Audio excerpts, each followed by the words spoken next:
of the Steelers for the past 10, 15 years, and they've all gone out terribly, and they've all gone out with such a sour taste in people's mouths that like when you think of him, any Steeler fan would maybe Harrison because he did great things and he was a Super Bowl hero, but Bell and Brown, nobody's thinking well of them, and then they did it.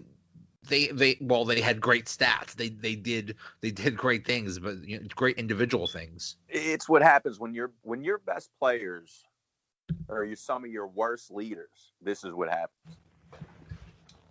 Yeah, I mean, true.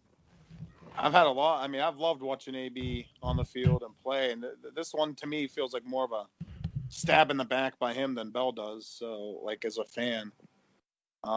This one's really, really hard, but every day he's making it harder to like kind of have his back and take his side. And every day something new comes out, and it's like, my God, it's just like there's been already such a criticism of the player leadership, and such a criticism of Tomlin for allowing this all to happen.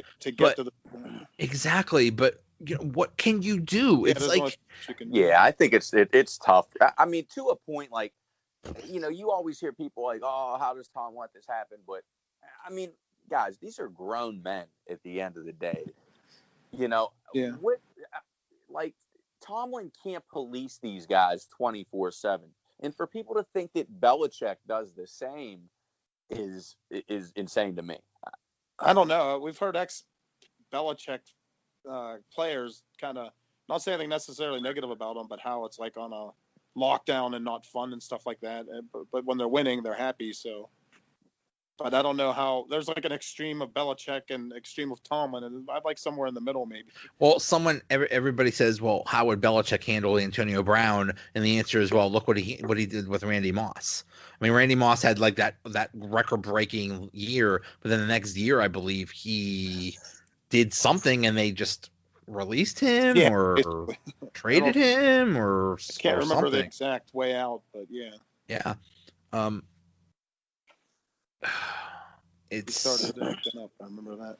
It's just amazing that and I mean, I think they'll be okay. I think the offense will still be okay.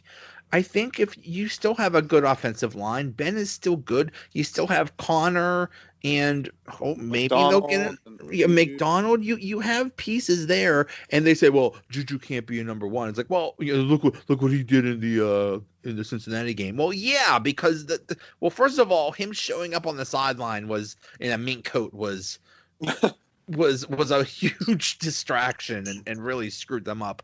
But you get somebody like Coach said, a Deshaun Jackson or a Alshon Jeffrey or somebody to you'd have to get somebody to be on the other side. I mean, I like is Golden Tate.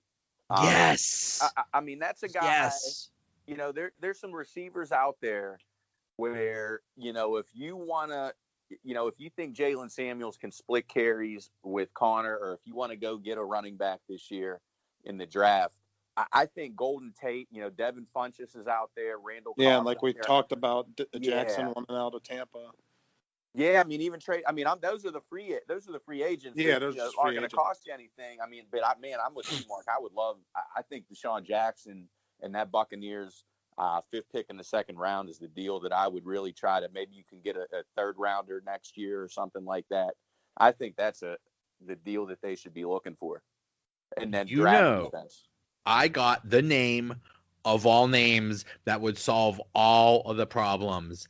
Larry Fitzgerald. Yeah, I mean, I'm a big fan of that move.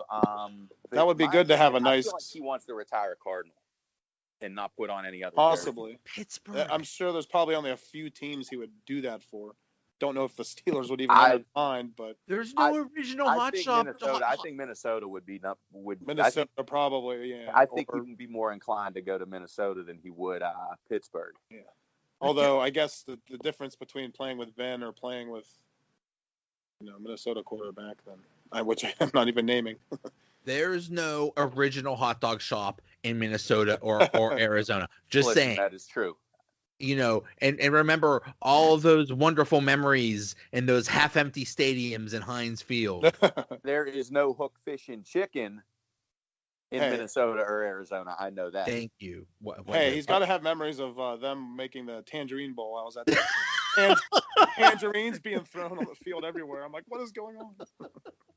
I was at that game. That was he had a good game. Maybe they'll bring on Walt Harris as the as the wide receiver coach or something like that, just to entice him or something like that. But you know who else is a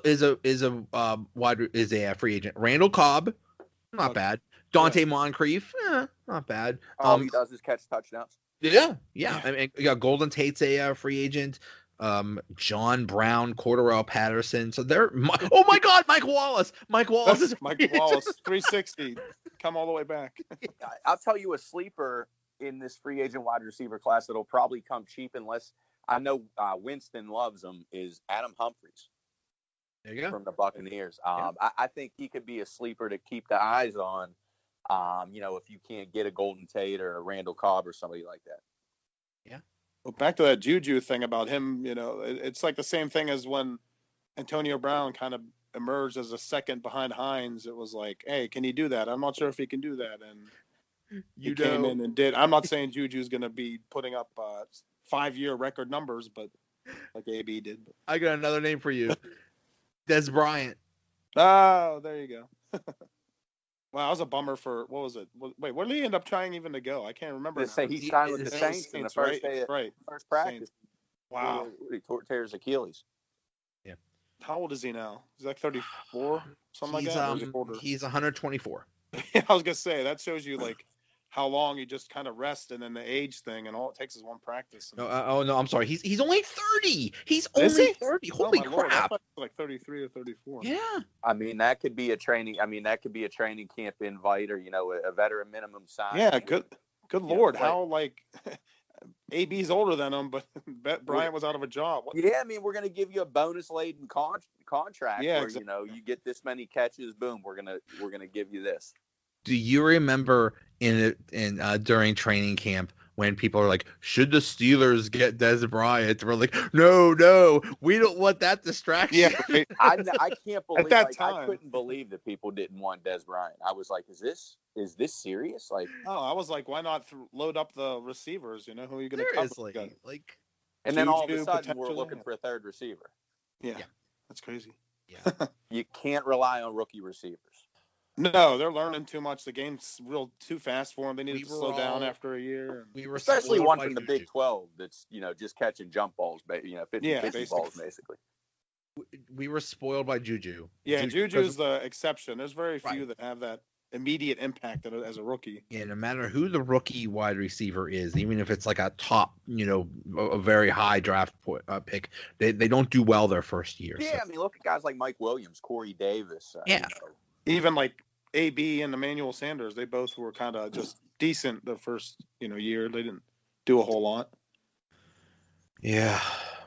But so the playoffs were the divisional playoffs were this weekend, and there really weren't many good games. Oh my God. It was pretty much crap. Yeah, one okay game. That was game. It. Yeah. Yeah. Kansas and it just goes to show that basically all the home teams won and all the teams that had a first round bye won. It just goes to show that was important this year, that's for sure. Yeah, it just goes to show that that first round bye is a huge thing, and it's just hard to overcome. You have a week off. And you're at home. That's huge. Kansas City beat Indianapolis 31-13. That wasn't close. The crazy thing about that was Kansas City's defense actually was pretty decent. Yeah, they were pretty good. They were a lot better than I think they had a really good approach from the extra week off. They had a lot of time to maybe do some things they weren't so good at in the beginning of the season. Yeah, they shored some things up. Yeah, and I think also reading listening to the media. I mean, get people saying how bad they are, and Yeah, I think that helped. You know. Yeah, they've lost like 8 in a row at home in the playoffs or something. Yeah. Like that. It works almost every single time whenever a team has a weakness and everybody talks about it and everybody says, well, obviously this is a huge weakness. Don't you think they see that and say, Let's fix it. oh, exactly. Let's fix it. Let's focus on this a little bit. Well, Right. And then today, New England beats the Chargers 41-28, and it was nowhere near that close. That game stunk. Man, that was like the Chargers really crapped the bed. I don't care how many garbage time touchdowns you have. That was not even anywhere close to being a close game. So now the AFC Championship is Patriots at Chiefs, and I love the Chiefs. I think as good as New England is at home, they are terrible away, and thank God they won. Yeah, the Chiefs actually might not choke for once. Yeah, I mean, I think this has all this. To me, this has all the signs as a public just hammering the Patriots. I'm not sure what that line is at right now, and what they came out at.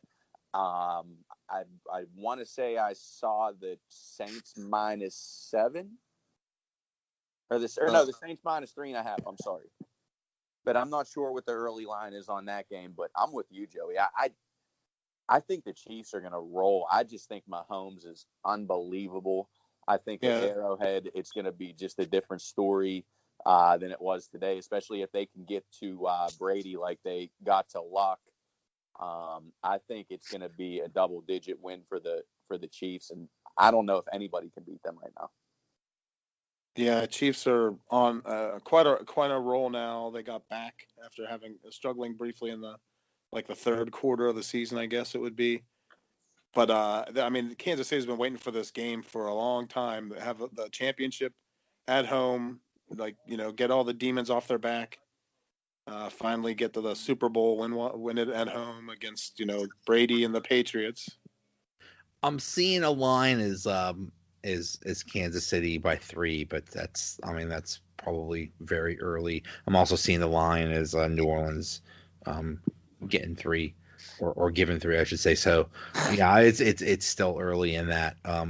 But I mean, honestly, I think just the big difference is, when you have the NFL MVP as your quarterback and Mahomes, you're gonna have you're gonna have a chance. And I think Mahomes can overcome the Andy Reidness of the situation. The Andy Reidness. I mean, and I want to say through 10 or 12 games, the only game that the Chiefs did not cover was that game against the Patriots.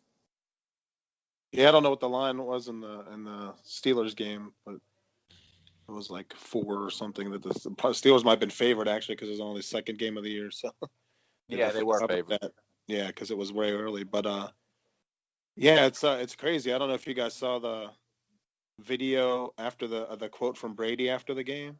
Oh, everybody hates us. Everybody says we suck. Everyone hates us. They said we're done. I'm like, are you really trying to play the underdog? I know. I mean, you are really? you kidding me? Are we really going with the? Anything. Are we Maybe really the line will say that, but well, Filippone did say it. Yeah, right. That's just crazy. I was like, don't give me that bull crap. Listen, from now on, I'm not putting any tickets in. I'm not putting any bets in until I hear Pony. See Filippone. He is money. I mean, seriously, somebody with some time, just do Andrew Filippone bet tracker and just see what he says. And I mean, he's about 90% just for sure that you just bet the opposite of what that dude says, and it's a lock. God, I could have put my kid through college with just betting against that dude. I used to do that with my old man, actually. Years ago. Anything that he said, I forget what year it was. It was a Thursday night when the Romeo Crennel coach Browns played the New York Giants and were like a 2 TD digit dog. And my old man says, "Oh man, they might not even score tonight." I said, "Oh, Browns on the money line. Put it in." What do you know? That 100 on the Browns money line ended up a winner. I believe I said that New England beating the Chargers was a stone cold lead pipe You walk. did. Which You did we stone need to cold. come up with. We need to come up with a donut version of that. Like Yeah, right. Like Stone- the Baker's dozen guarantee or something. right. Yeah, we don't Stone want to get sued form. for any copyright infringement from Yeah. Michael.